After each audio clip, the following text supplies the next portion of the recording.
Bonjour à toutes et à tous et bienvenue à ce nouveau point presse. Au programme de ce jeudi, nous commencerons avec un point sur les agendas et les actualités du ministère des Armées et des Anciens Combattants. Nous passerons ensuite au focus thématique qui portera sur le déploiement du groupe aéronaval. Et à ce titre, nous accueillons aujourd'hui le contre-amiral Jacques Mallard, commandant du GAN, et il nous présentera le GAN et la mission Clémenceau 25. Enfin, le colonel Guillaume Vernet, porte-parole de l'état-major, fera un point sur les opérations militaires françaises. Avant de débuter ce point presse, je souhaite honorer la mémoire du caporal Vasile Bichik du 16e bataillon de chasseurs à pied, décédé le 30 octobre. Il était projeté avec sa compagnie en mission de courte durée au sein du 5e régiment interarmes d'outre-mer, unité des forces françaises stationnées à Djibouti. Et j'adresse mes sincères condoléances à sa famille, à ses proches, et m'associe à la peine de ses camarades et frères d'armes. Pour commencer ce point presse, voici un rapide bilan du salon Euronaval qui s'est achevé hier. Ce salon a réuni décideurs politiques, militaires et industriels du secteur naval de la défense et à l'occasion donc de présenter les dernières innovations dans le domaine maritime. La France possède, grâce à ses territoires ultramarins, le deuxième domaine maritime mondial avec près de 11 millions de kilomètres carrés répartis sur tous les océans. Cette réalité géographique se couple à des capacités opérationnelles et technologiques de pointe grâce à une coopération étroite entre la Marine nationale, la Direction générale de l'armement et les industriels de défense. En coordination avec la Direction générale de l'armement, la Marine nationale s'est engagée dans un vaste plan de modernisation afin de réinventer ses capacités pour répondre aux défis actuels et futurs. Cette ambition associée à l'expertise industrielle et navale française s'est traduite par de nombreux partenariats et contrats stratégiques qui ont été signés lors du salon Euronaval. En voici quelques exemples. La signature à Monténégro d'un contrat portant sur l'acquisition de 2 patrouilleurs hauturiers auprès du chantier naval Kership. Le lancement d'un partenariat d'innovation sur les drones de surface avec 10 consortiums industriels. La signature d'un accord obtenu avec les sociétés Thales et Excel qui prévoit l'acquisition de 8 drones sous-marins autonomes de nouvelle génération. Je poursuis ces actualités avec un anniversaire, celui du programme Scorpion, qui va fêter ses 10 ans le 12 novembre. Lancé en 2014, le programme Scorpion vise à renouveler et moderniser des capacités de combat au contact de l'armée de terre. Il constitue le socle de la transformation capacitaire de l'armée de terre pour des décennies à venir. Avec ce programme, comprend aujourd'hui la production de nouveaux véhicules blindés, des véhicules Griffon, Jaguar, Serval et le MEPAC, la modernisation de véhicules plus anciens avec le char Leclerc dit rénové, un nouveau système d'information et enfin le volet de préparation opérationnelle pour l'entraînement des forces. Avec plus de 1000 véhicules déjà livrés et en service au sein des unités, le programme Scorpion se poursuivra jusqu'en 2035 avec plus de 3000 véhicules qui sont attendus. Pour célébrer les 10 ans du programme, un événement est prévu donc le 12 novembre à l'Hôtel national des Invalides en présence du délégué général pour l'armement, Emmanuel Kiva, et le chef d'état-major de l'armée de terre, le général d'armée Pierre Schill. Pour plus d'informations, je vous invite à vous rapprocher du CERPATER ou du pôle presse de la DGA. Je passe maintenant à une actualité opérationnelle. Depuis le 4 novembre et jusqu'à aujourd'hui, le Centre d'expertise aérienne militaire a organisé la seconde édition du Battle Lab Drone sur le champ de tir de Captieux. Cet exercice associe les industriels et des militaires autour de scénarios tactiques réalistes afin d'éprouver leur système de drone et de lutte anti-drone. Le Battle Lab Drone s'inscrit dans une démarche interarmée et ministérielle. Il mobilise des capacités et des expertises de haut niveau du Centre d'expertise aérienne militaire ainsi que d'autres acteurs, dont le 17e groupement d'artillerie, les unités du commandement des opérations spéciales, l'Agence de l'innovation défense et la Direction générale de l'armement. Pour toute information complémentaire, vous pouvez prendre attache avec le CIRPA Air et Espace. Je continue avec les journées nationales de l'infanterie qui se tiendront à Draguignan les 13 et 14 novembre. Cette manifestation annuelle célèbre les fantassins. C'est l'occasion pour les militaires et les industriels de se réunir et d'échanger sur l'actualité de l'infanterie et ses capacités futures. Grâce à une démonstration dynamique, les visiteurs pourront découvrir les savoir-faire du combat d'infanterie alliés à l'usage de nouvelles technologies. Pour l'événement, l'école de l'infanterie accueillera le chef d'état-major de l'armée de terre ainsi que les industriels de la défense. Et si les médias sont intéressés par cet événement, ils sont invités à se faire connaître auprès du CIRPATER. Je passe maintenant aux actualités en lien avec les commémorations du 11 novembre, une journée qui célèbre l'armistice de la Première Guerre mondiale et qui rend hommage à tous les morts pour la France. De nombreux événements commémoratifs sont organisés à cette occasion sur l'ensemble du territoire. Et comme chaque année, le Bleuet de France lance sa campagne nationale d'appel aux dons et des collectes sont organisées dans toute la France. Cette fondation a été créée à la fin de la Première Guerre mondiale et elle assure le soutien psychologique, matériel et financier des hommes et des femmes qui ont risqué leur vie pour la France, des soldats blessés en opération extérieure et des anciens combattants. Elle accompagne aussi des victimes d'actes terroristes, des orphelins et des veuves de guerre. Et je rappelle qu'il est d'usage de porter le bleuet depuis le 1er novembre jusqu'au 11 novembre. J'ajoute d'ailleurs que le prochain reportage du journal de la Défense portera sur les nouveaux passeurs de mémoire. Ce JDEF explore comment des moyens ludiques tels que les bandes dessinées, les espèces games, l'art urbain ou encore les réseaux sociaux et le tourisme contribuent aujourd'hui à faire vivre le devoir de mémoire alors que les derniers témoins disparaissent peu à peu. Ces nouveaux vecteurs permettent de transmettre la mémoire donc autrement. Et je vous propose, sans plus attendre, de regarder le teaser du reportage. Urbain. Escape game. Bande dessinée. Le journal de la Défense vous emmène à la rencontre de ceux qui transmettent la mémoire autrement. Dimanche à 19h30. Donc, il sera diffusé ce dimanche 10 novembre à 19h30 sur LCP Assemblée nationale. Toujours en lien avec la mémoire, à Paris, le musée de l'armée a inauguré hier l'exposition Revivez la libération de 1944, l'intelligence artificielle au service de l'histoire. Cette inauguration s'est déroulée en présence de Jean-Louis Thiriot, ministre délégué auprès du ministre des Armées et des Anciens combattants. Cette exposition immersive est rendue possible grâce au recours de l'intelligence artificielle. En effet, l'utilisation de l'IA donne vie aux images historiques et permet aux visiteurs de revivre l'événement. Ces derniers se trouvent plongés au cœur de l'été 1944 lors des débarquements de Normandie, de Provence et des combats pour la libération de Paris. À l'exposition, cette exposition, vous pouvez la visiter jusqu'au 18 décembre. Et pour en savoir plus, je vous conseille de vous rapprocher du musée de l'armée. Autre actualité autour du 11 novembre, le musée de la Grande Guerre de Meaux inaugure une tranchée pédagogique à ciel ouvert, une installation unique en France. La tranchée irrigue l'imaginaire collectif de la Grande Guerre. C'est un symbole fort de la Première Guerre mondiale, à la fois théâtre d'affrontement, mais aussi et surtout lieu de vie. Ce nouvel espace permettra aux visiteurs de découvrir le système des tranchées de cette période en explorant leur organisation complexe et les différents lieux qui les composaient.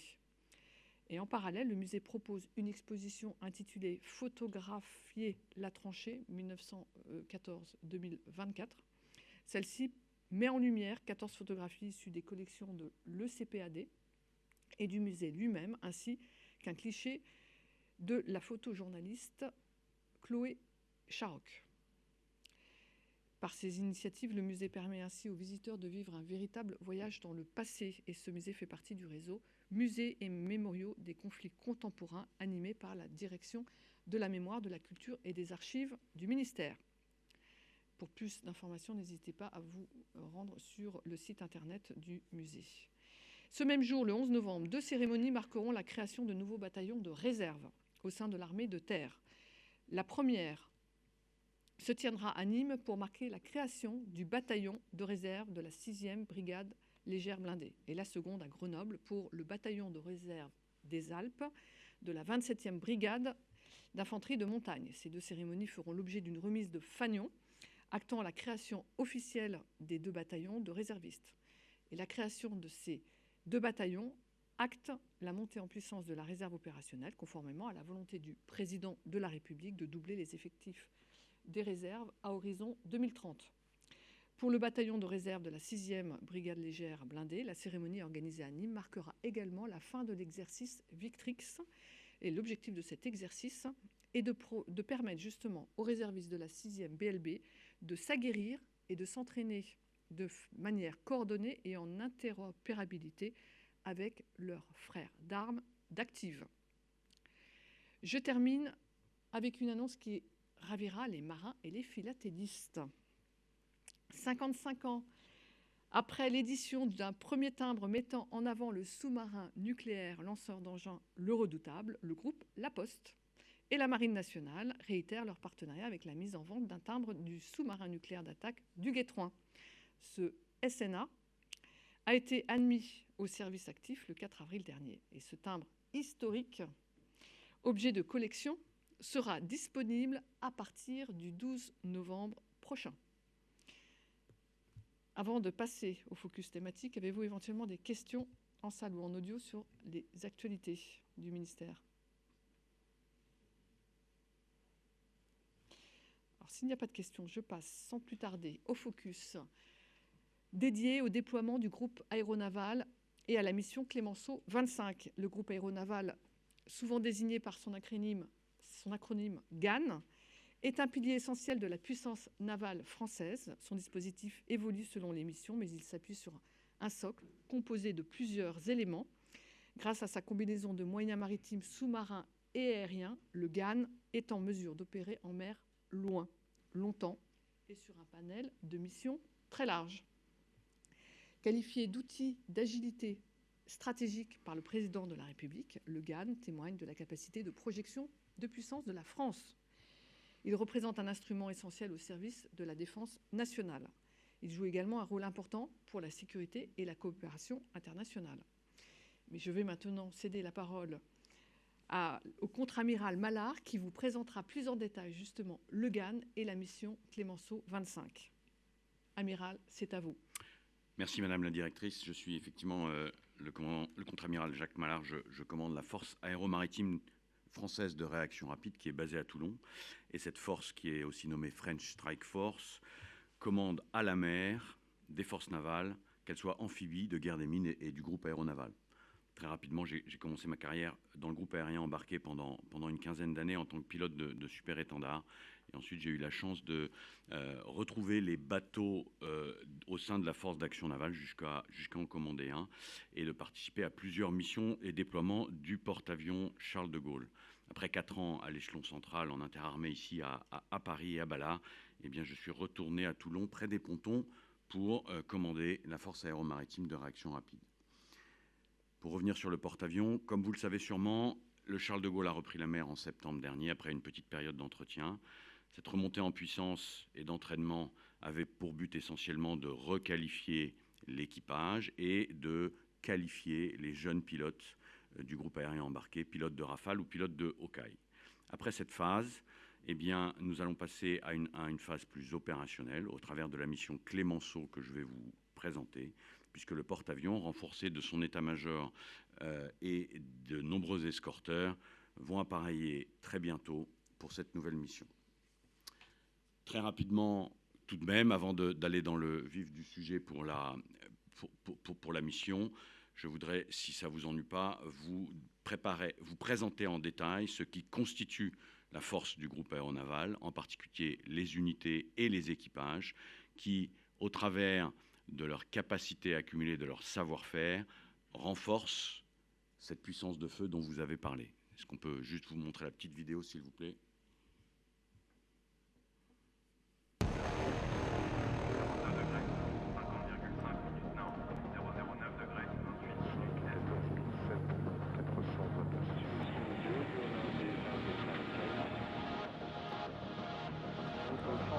Coordinate.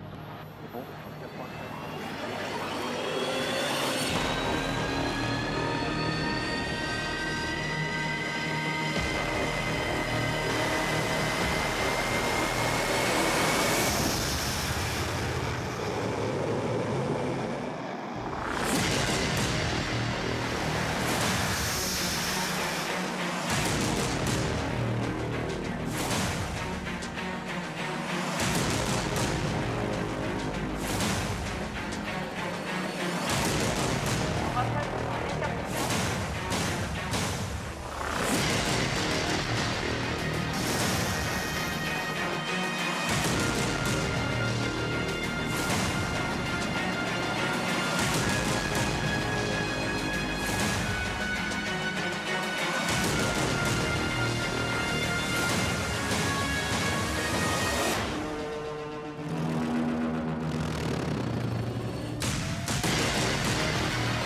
C'est donc, comme vous avez pu le voir, une force aéromaritime, toujours agrégée autour du porte-avions et de son groupe aérien embarqué, que constituent les Rafales marines, les Hawkei et ses hélicoptères.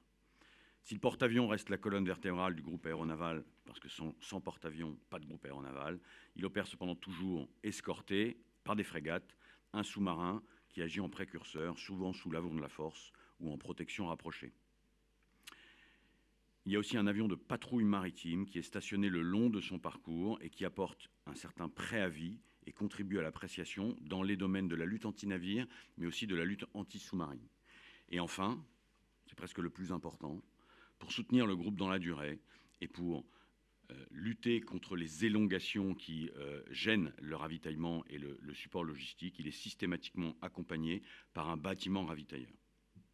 L'ensemble de ces moyens constitue à la fois une escorte défensive contre les menaces auxquelles le groupe aéronaval pourrait être confronté, mais c'est avant tout un outil offensif qui est capable de voir, de comprendre ce qui se passe dans les 3 dimensions et tous les champs, que ce soit le champ électromagnétique, le champ des perceptions, l'espace cybernétique et bien évidemment le champ physique, par sa capacité à projeter de la puissance, de la force, avec l'ensemble des moyens que nous avons évoqués. Le groupe aéronaval est donc une force efficacement protégée par un dispositif qui lui permet d'identifier et de neutraliser à peu près tout type de menace, qu'elle soit aérienne, de surface ou sous-marine, à longue distance comme à distance beaucoup plus rapprochée. Cette défense est renforcée par la mobilité et la manœuvrabilité que lui confère son essence même de navire de combat. Et donc il faut avoir en tête qu'un groupe aéronaval peut être 1000 km plus loin le lendemain. Et ça lui permet bien évidemment de se reconfigurer puisque les bateaux ne sont pas sur des autoroutes et peuvent faire demi-tour à tout moment sans attendre une sortie.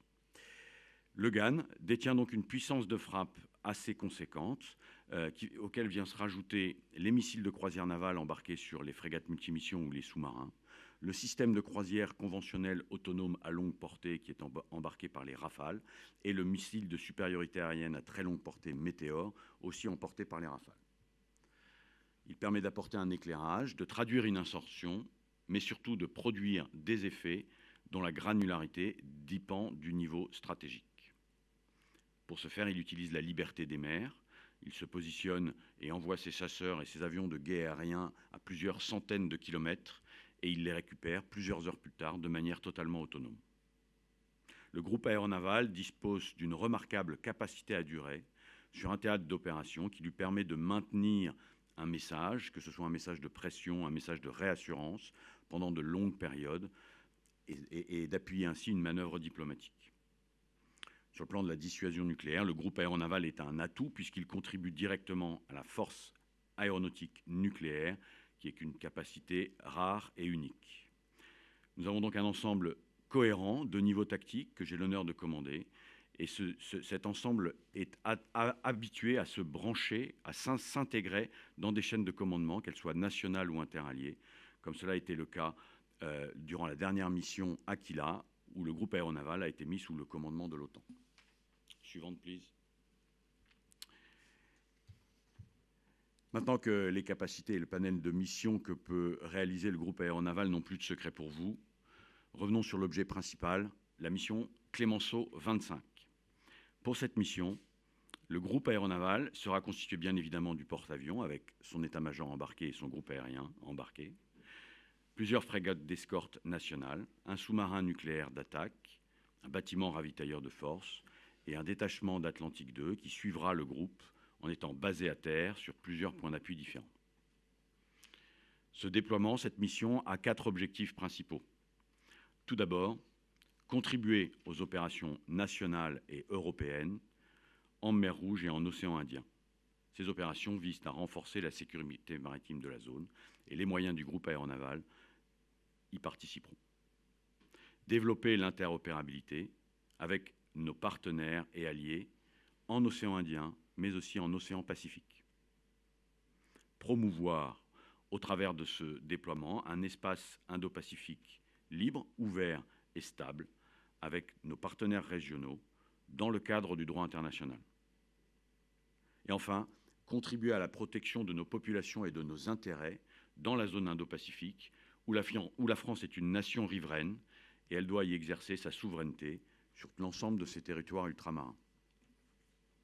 Afin de remplir ces objectifs, et tout au long de la mission, nous intégrerons au sein du groupe des bâtiments de nos partenaires et alliés, car le groupe aéronaval est un véritable fédérateur et agrégateur de forces navales. L'escorte du groupe aéronaval sera donc régulièrement renforcée par des frégates ou des sous-marins étrangers.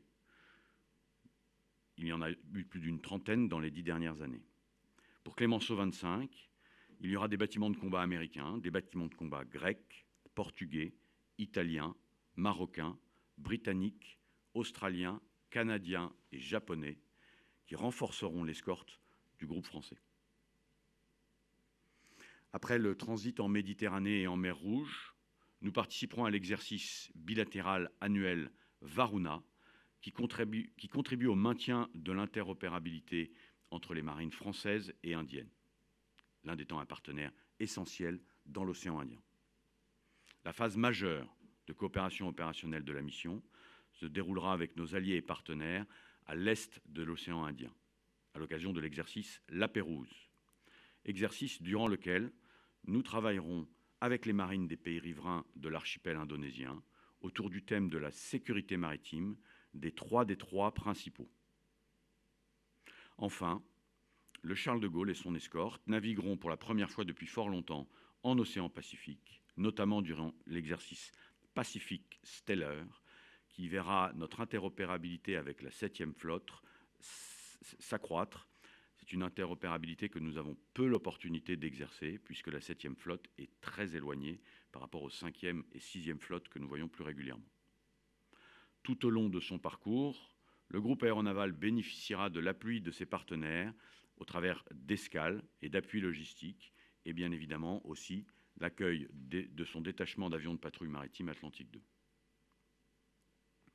Toutes ces interactions viendront à renforcer et confirmer les connexions développées par les armées françaises en zone Indo-Pacifique depuis de nombreuses années. Les bâtiments de combat basés, que ce soit à La Réunion, en Nouvelle-Calédonie ou en Polynésie française, interagissent très régulièrement avec nos partenaires. Il faut aussi compter sur les déploiements réguliers en Indo-Pacifique, comme la récente mission de la frégate multimission Bretagne, qui est allée jusqu'à Hawaï participer à l'exercice RIMPAC. Ces déploiements sont également la preuve que la marine peut se déployer régulièrement dans la zone depuis la métropole. Et enfin, la marine nationale est impliquée dans la personne de son chef d'état-major dans les deux principaux forums de la région. Je veux parler de l'Indian Ocean Naval Symposium, IONS, et le Western Pacific Naval Symposium, WPNS. Ces organisations ont pour but d'améliorer la coopération des marines des pays riverains de chacun des zones, tout en favorisant le dialogue sur les différentes problématiques maritimes locales et en particulier les enjeux de sécurité maritime. Au sein de ces forums, les marines partagent de l'information, trouvent des occasions d'entraînement conjoint. La France a ainsi pu prendre la présidence de l'IONS à l'été 2021 durant 2 ans et est prévu de prendre la présidence de la WPNS en 2026. Suivante, s'il vous plaît. Pour terminer, je voudrais évoquer avec vous les occasions d'innovation et d'évolution, aussi bien tactique que technique, que nous allons développer devant cette mission. Par sa taille, le groupe aéronaval est un véritable laboratoire d'innovation pour pouvoir intégrer les nouvelles techniques, les nouvelles technologies et envisager le futur du combat naval au travers d'expérimentations qui sont conduites dans des conditions réelles au cours d'une mission. C'est dans cette dynamique que s'inscrit l'utilisation massive de la donnée à l'occasion de Clemenceau 25. Plusieurs data centers seront embarqués au sein de la force. Ils permettront de disposer d'une capacité à collecter, exploiter et partager la donnée, afin d'augmenter notre capacité d'analyse au sein de la force, mais aussi au travers de nos échanges avec les alliés. L'objectif de cette expérimentation est d'acquérir et de conserver l'ascendant informationnel en libérant du temps pour gagner en hauteur de vue. Cette hauteur de vue sera utilisée pour une prise de décision plus rapide et plus efficace, non seulement pour le bénéfice de l'état-major, mais aussi au profit des commandants des différents bâtiments de combat. Afin de mener à bien cette expérimentation, plusieurs réservistes opérationnels, spécialistes de la donnée, issus en particulier des entreprises de la BITD française, seront embarqués sur les unités du groupe aéronaval. De manière plus concrète, les data centers pourront nous permettre d'extraire les données de nos senseurs, de les mettre en commun avec celles issues de l'historique du théâtre et de parvenir à en tirer une analyse pertinente, essentielle en tant qu'aide à la décision. Plusieurs applications spécifiques au métier de la marine seront ainsi développées sur nos unités grâce à la compétence apportée par ces réservistes dont je vous ai parlé, et elles seront évaluées dans des conditions réelles, celles d'une mission complexe et exigeante. Ce projet est intégré à la démarche plus globale à l'échelle de la Marine nationale. Cette démarche est appelée Signal, pour supériorité informationnelle pour la guerre navale. Cette démarche vise à structurer les systèmes autour de la donnée dans tous les domaines, que ce soit pour le combat, le commandement, la maintenance ou bien la formation du personnel.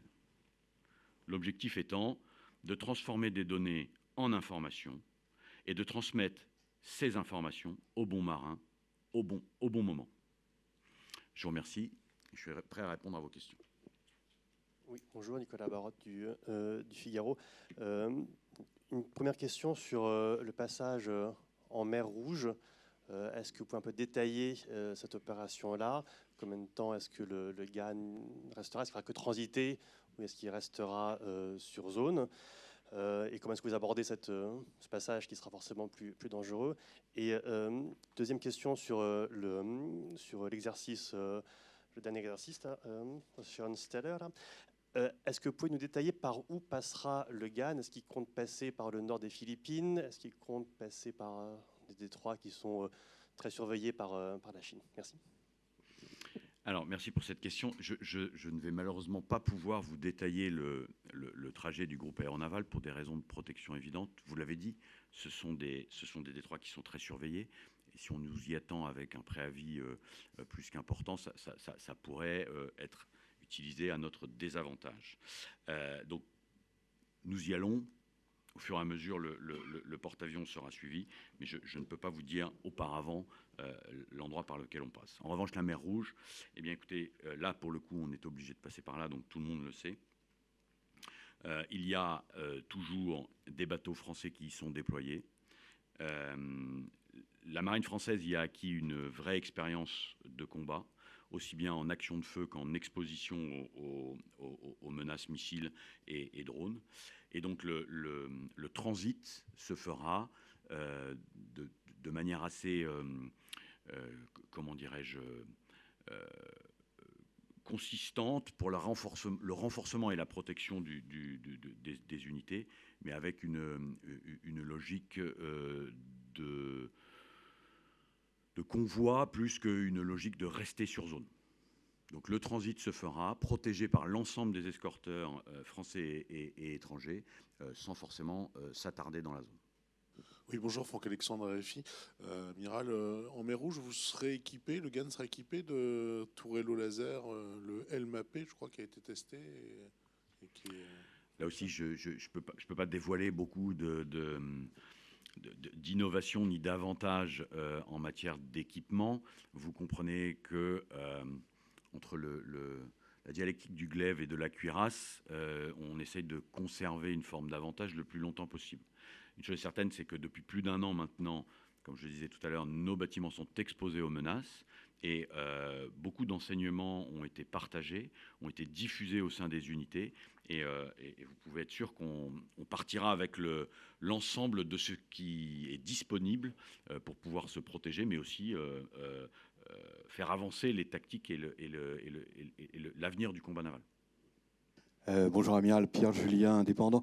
Et justement, vous parlez de menaces. Est-ce qu'un exercice de lutte anti-cyber attaque est prévu dans le cadre de la mission Clémenceau 25? Alors, les exercices de lutte contre les menaces cyber sont très fréquents. Elles ne sont pas spécifiques aux missions. Et donc, dans la montée en puissance de nos unités, ces exercices font partie des qualifications essentielles à obtenir. Vous avez raison cependant, la menace cybernétique dans une zone aussi éloignée et aussi exposée est une menace particulièrement vivace, en tout cas certainement plus que ce à quoi on peut être habitué quand on reste dans les zones connues. Et donc il y a tout un plan d'évaluation de la menace et des capacités de réaction pour pouvoir être prêt lorsque l'on sera déployé dans la zone aussi lointaine. Oui, bonjour Amiral, est-ce que vous m'entendez? Oui, je vous entends, Jean-Marc. Vous avez reconnu ma voix en plus, l'analyse vocale fonctionne bien.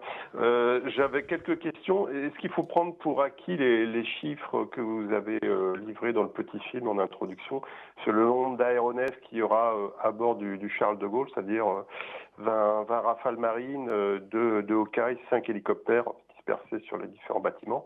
Et est-ce que vous pourriez être un tout petit peu plus précis sur sur le nombre de navires français qui seront intégrés au GAN et la taille que ce GAN prendra en fonction des renforcements de navires ou de sous-marins alliés? Alors pour répondre à votre question, le film n'a pas été réalisé pour la mission. Cela dit, les chiffres qu'il donne sont une fourchette intéressante. Je vous dirais qu'il y aura un peu plus de Rafale qu'affiché. Mais là aussi, je ne peux pas vous donner le nombre exact. D'abord, parce que très franchement, il peut être amené à évoluer, et qu'ensuite, je ne pense pas que le fait de passer de rajouter une paire ou d'en enlever une change essentiellement la capacité de mise en œuvre de l'aéronef. Mais c'est de cet ordre-là, ce qui laisse la possibilité, en particulier à l'Andivisio, à continuer ses missions et permet de se déployer avec une quantité assez importante d'avions de chasse.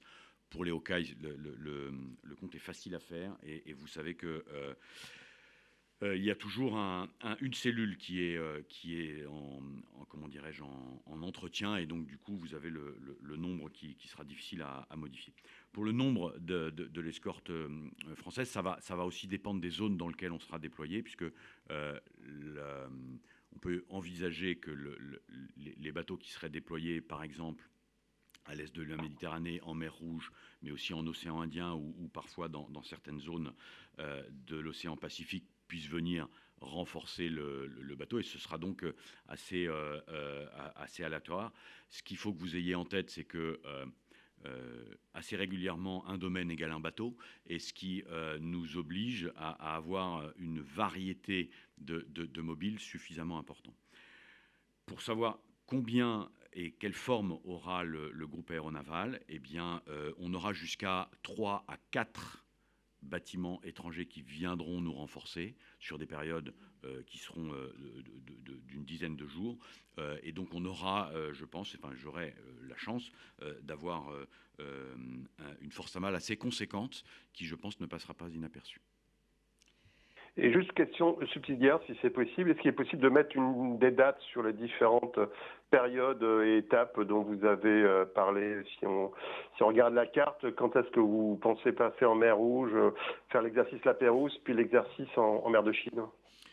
Alors c'est un petit peu compliqué, exactement de la même façon de dévoiler par où on passe, de donner des dates trop précises, surtout avec un préavis qui est encore important. Cela dit, il y aura une communication assez active sur tous ces exercices, et donc les dates seront précisées avec un bon préavis, en particulier puisqu'il y a des participations étrangères et un certain nombre de mouvements logistiques qui y sont associés. Et donc, vous avez dit que vous partiez très bientôt. C'est quand très bientôt, et que vous rentrez quand? Écoutez, ça va dépendre un petit peu de la façon dont chacun a un tempo. Si vous envisagez que un mois est un délai relativement court, eh ben nous allons partir dans un délai qui sera effectivement relativement court. C'est ça, amiral. Donc Nicolas Rothjoffre qui vous demande s'il est possible de détailler la composition de l'escorte et de confirmer le déploiement de la FREMM Alsace. Alors, en fait, donc, depuis maintenant pas mal de temps, on ne donne pas les noms des bateaux. Je vais vous donner un petit exemple qui est assez illustratif. Nous avons fait un exercice l'année dernière qui s'appelle Mare Aperto 2024.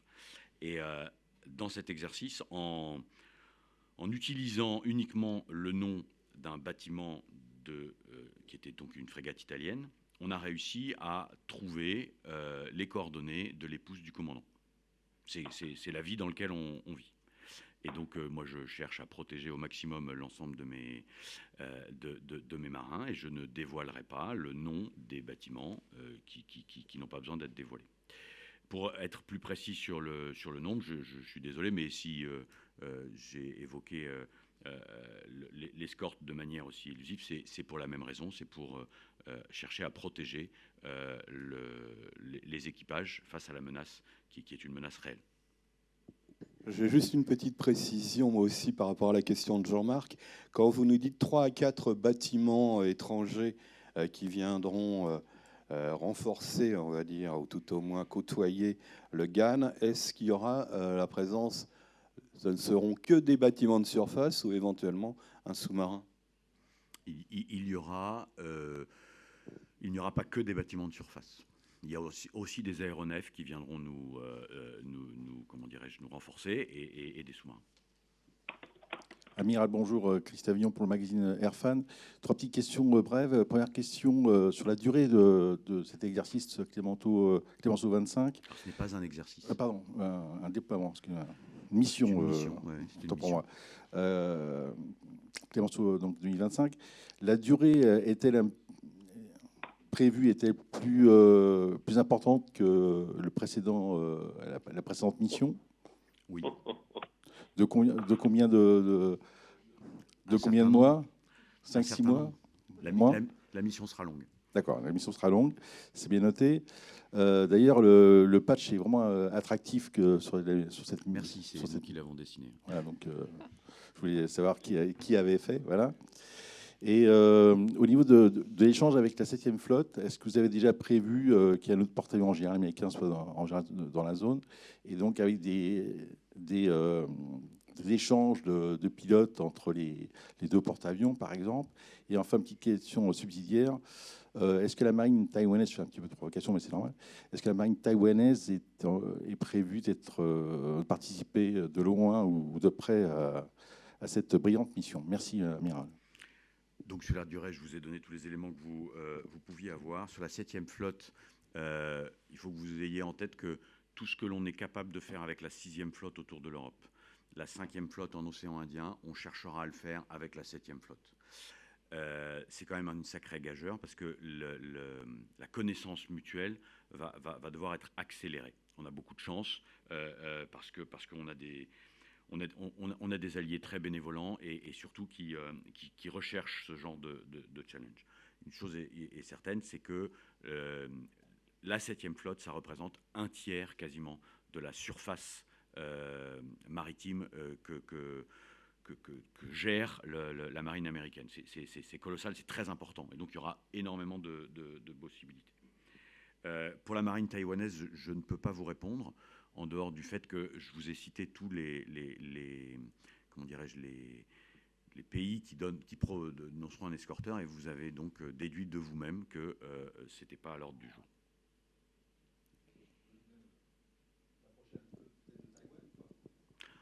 On peut tout faire. C'est l'avantage d'avoir un bateau qui fait 1000 km par jour, c'est qu'il peut tout faire. Bonjour Amiral, Xavier Vasseur, Naval News. Vous avez évoqué les Naval Data Hub ou Data Center.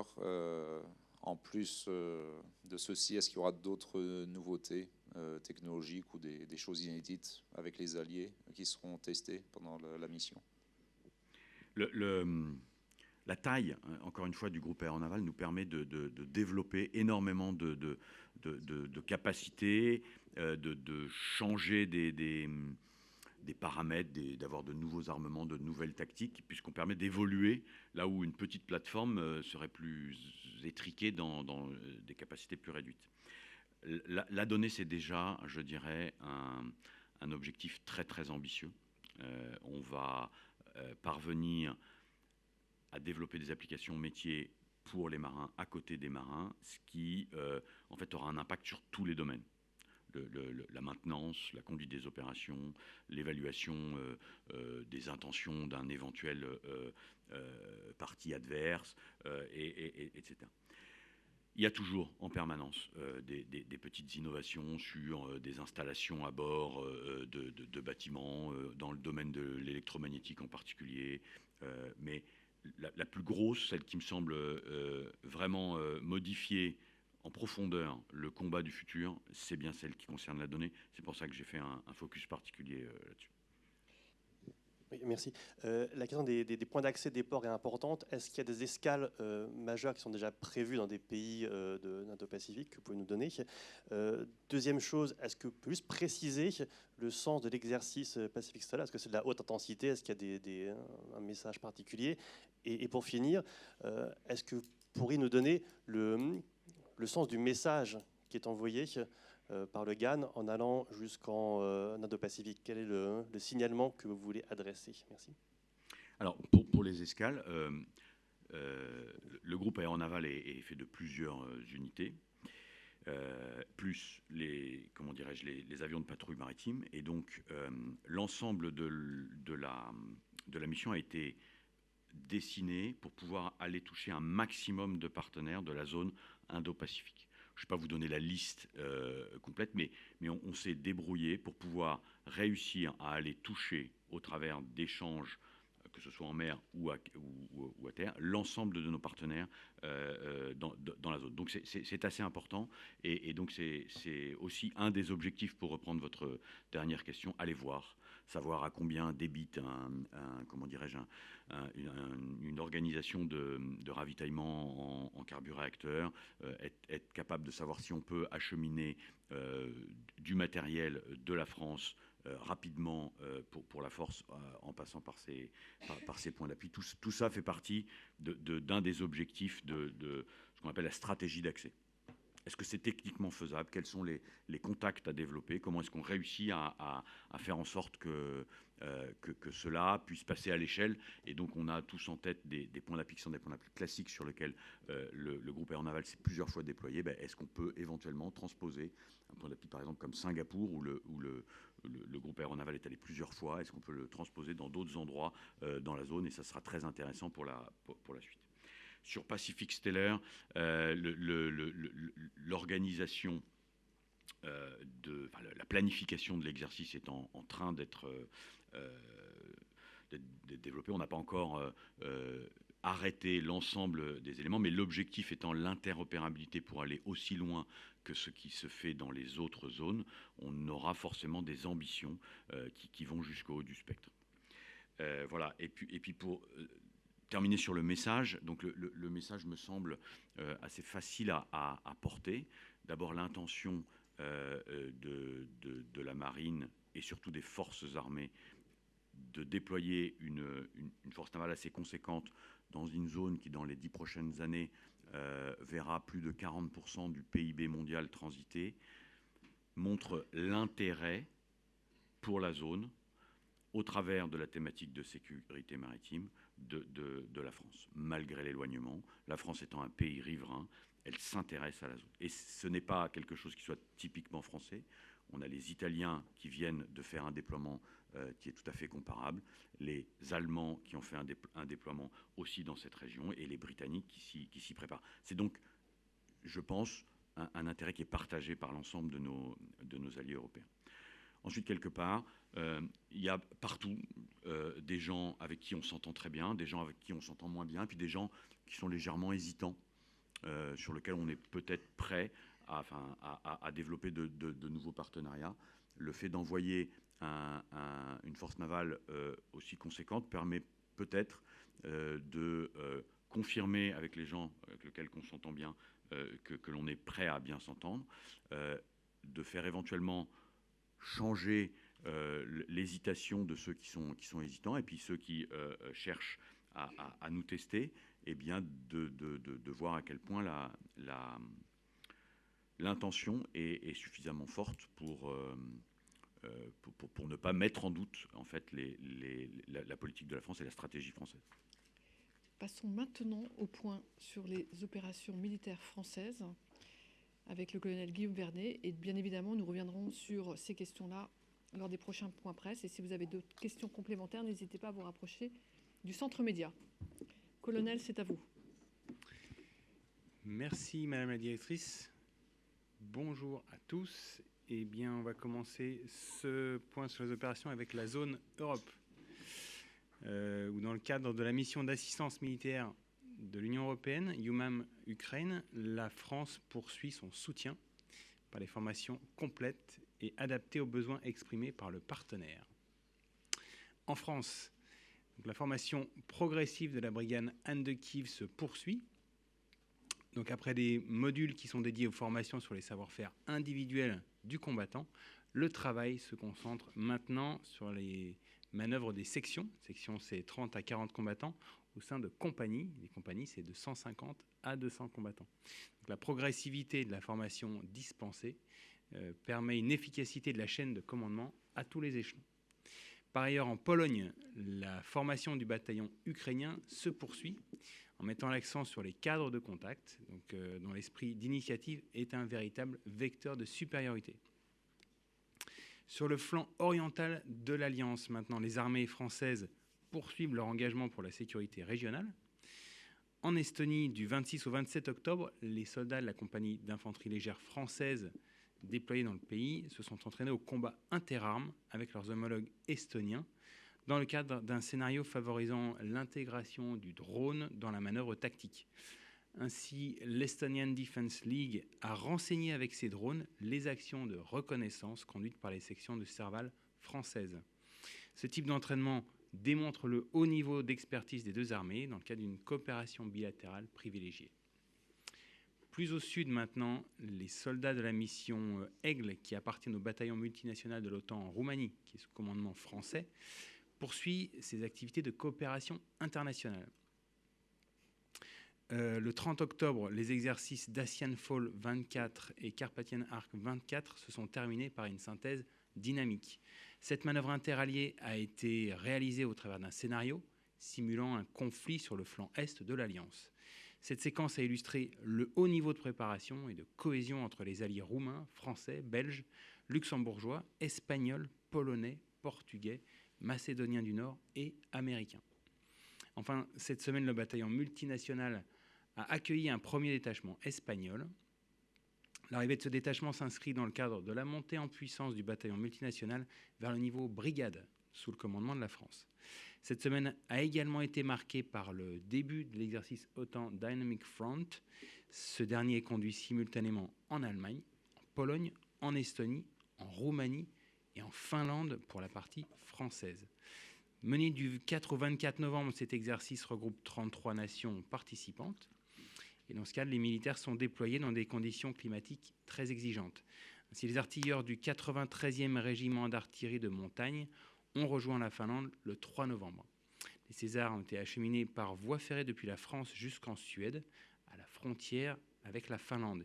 Il s'agit d'une manœuvre logistique d'ampleur, puisque le détachement français s'est déployé en autonomie au-delà du cercle polaire à 3300 km de leur base de départ, illustrant la mobilité stratégique de l'OTAN.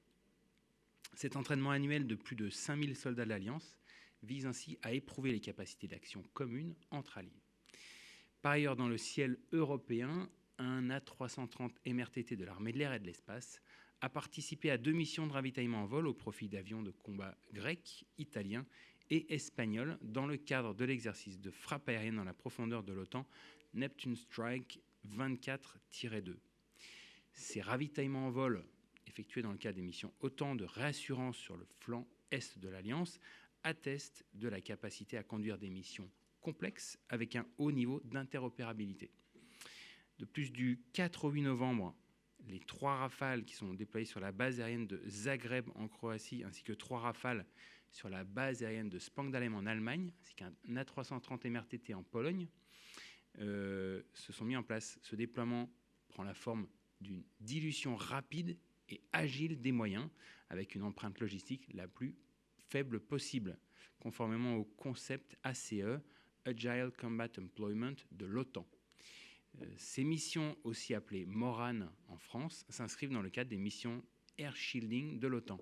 L'objectif est simple, compliquer la solution de ciblage de l'adversaire sur des matériels à haute valeur ajoutée. Plus particulièrement, le 6 novembre, les armées ont participé à un exercice de combat aérien simulant dans le ciel roumain une incursion d'une force aérienne adverse. Cette mission de l'OTAN a ainsi fictivement opposé dans un environnement complexe des F-16 roumains, renforcés du dispositif Mamba de défense aérienne français face aux F-18 espagnols et aux Rafales français. La réactivité, la cohésion et l'efficacité des alliés participant à l'exercice démontrent leur capacité à se défendre dans l'espace aérien. Dans l'Atlantique Nord, maintenant, les activités opérationnelles se poursuivent dans le cadre de la posture défensive et dissuasive de l'OTAN sur le flanc Est. Depuis le 24 octobre, le chasseur de mines tripartite Croix du Sud a quitté Brest pour son déploiement opérationnel en Baltique. Ainsi, il a rejoint le 31 octobre le Task Group de guerre des mines de l'OTAN, qui est composé de bâtiments allemands, lituaniens, belges, estoniens et néerlandais. Ensuite, le 4 novembre, le Croix du Sud et l'ensemble de la force de l'OTAN ont débuté leur patrouille pour se déployer au large de l'Estonie et neutraliser des engins explosifs issus des deux guerres mondiales. En parallèle, le 30 octobre, après sa patrouille en direction de la mer de Norvège, le patrouilleur de haute mer commandant Blaison a rejoint le Task Group de l'OTAN SNMG1, qui est la composante navale atlantique de la force de capacité rapide de l'OTAN, au large de Bergen. Son déploiement en mer Baltique s'inscrit dans le cadre du renforcement de la posture dissuasive et défensive de l'OTAN sur le flanc Est. Par ailleurs, dans le sud de l'Europe, en Méditerranée centrale, une frégate de type Lafayette participe à l'opération Irini. En complément, un détachement d'avions de patrouille maritime Atlantique 2 assure aussi des vols de surveillance maritime au profit de cette opération. Je vous rappelle, lancée le 31 mars 2020, l'opération Irini vise à faire respecter l'embargo des Nations Unies sur les armes à destination de la Libye avec des moyens aériens, spatiaux et maritimes. On passe à la Méditerranée orientale maintenant, où une frégate multimission continue de patrouiller afin de maintenir la capacité et l'appréciation autonome de situation de la France dans la zone. Cette semaine, elle a notamment conduit plusieurs activités opérationnelles conjointes avec la frégate allemande FGS Ludwigshafen. En complément, depuis le 13 octobre, un avion de patrouille maritime Atlantique 2 opère depuis la Sud, en Crète, pour conduire des missions de surveillance au profit de la sûreté maritime. Plus au sud maintenant, en mer Rouge, depuis le 15 octobre, la frégate française déployée au sein de l'opération Aspides continue ses accompagnements de navires de commerce pour garantir la liberté de circulation, de navigation de Suez à Ormuz. À terre maintenant, aux Émirats arabes unis, dans le cadre de l'accord de coopération bilatérale franco-émirien, la 27e brigade de chasseurs alpins française et la 11e brigade de montagne des forces armées émiriennes s'entraînent ensemble au combat en zone montagneuse au cours de l'exercice Diab al-Jabal. Plus de 200 soldats manœuvrent et conduisent des campagnes de tir au travers de thèmes tactiques créés conjointement et répondant aux besoins du partenaire hôte. Cet exercice s'intègre dans le cadre d'une coopération bilatérale étroite et illustre la pertinence du dispositif français au PMO. En Irak, le dynamisme des activités opérationnelles illustre la qualité du partenariat de confiance qui unit les forces armées irakiennes et françaises. Ainsi, les Rafales de la base aérienne projetée au Levant ont poursuivi leur participation au sein de la coalition au-dessus de la zone afin de lutter contre Daesh. Du 24 au 31 octobre, ils ont effectué 18 sorties aériennes pour un total de 71 heures de vol. Le 29 octobre, ces mêmes Rafales ont également conduit des entraînements de combat air-air avec les forces irakiennes. Ces vols Partner Nation Integration ont permis un échange privilégié entre les forces françaises et les forces irakiennes. Toujours en Irak, la formation du 3e bataillon du désert, débuté le 24 septembre dernier, s'est achevée le 1er novembre. S'inscrivant dans le cadre du traité de coopération bilatérale, la Task Force Lamassu, placée sous le contrôle opérationnel des forces françaises aux Émirats arabes unis, vise à s'entraîner avec le partenaire aux manœuvres de combat en milieu désertique. On passe au sud Liban où, malgré l'intensification du conflit, les contingents des casques bleus maintiennent leur position sur ordre du Force Commander de la FINUL. La Force Commander Reserve, la FCR, unité de réaction et d'intervention qui est armée par la France et la Finlande, demeure en posture d'alerte. Elle s'engage quotidiennement sur décision du commandement de la FINUL, pour maintenir la mobilité de la force dans l'ensemble de la zone. La FCR poursuit aussi sa mission de surveillance permanente de l'espace aérien et de détection des tirs d'artillerie. La FCR effectue quotidiennement des reconnaissances d'axes dans la zone d'opération de la FINUL. Les détachements interarmes ont pour mission de rétablir la praticabilité des axes obstrués en s'assurant de l'absence de munitions non explosées et en déployant les gravats liés aux destructions. Ces actions réaffirment la liberté de manœuvre de la FINUL au plus proche de la zone des combats. Ces activités opérationnelles permettent une appréciation directe de l'évolution du conflit. On passe à l'Afrique, où les armées françaises s'engagent au quotidien auprès de leurs partenaires pour mener des actions de coopération adaptées aux besoins de chaque pays. Dans le golfe de Guinée, le porte-hélicoptère amphibie Dixmude, déployé en Afrique de l'Ouest dans le cadre de la mission Corimbe, a fait une escale du 30 octobre au 2 novembre à Pointe-Noire, en République du Congo. Après la fin du stage Sirène la semaine dernière, cette escale a été marquée par le lancement, le 4 novembre, de l'édition 2024 de l'exercice de sécurité maritime Grand African Nemo 24. Depuis 2018, Grand African Nemo est devenu un rendez-vous annuel majeur de coopération opérationnelle et réunit cette année 18 nations du Golfe de Guinée aux côtés de la Marine nationale, ainsi qu'une dizaine de partenaires multinationaux. Cette 7e édition, qui se déroule dans 5 zones d'exercice allant du Sénégal à l'Angola, a pour objectif de contribuer au renforcement de l'expertise des marines participantes. Ces entraînements renforcent ainsi la capacité à agir ensemble dans les domaines de lutte contre la pêche illégale, la piraterie, la pollution maritime, les trafics illégaux et le sauvetage en mer.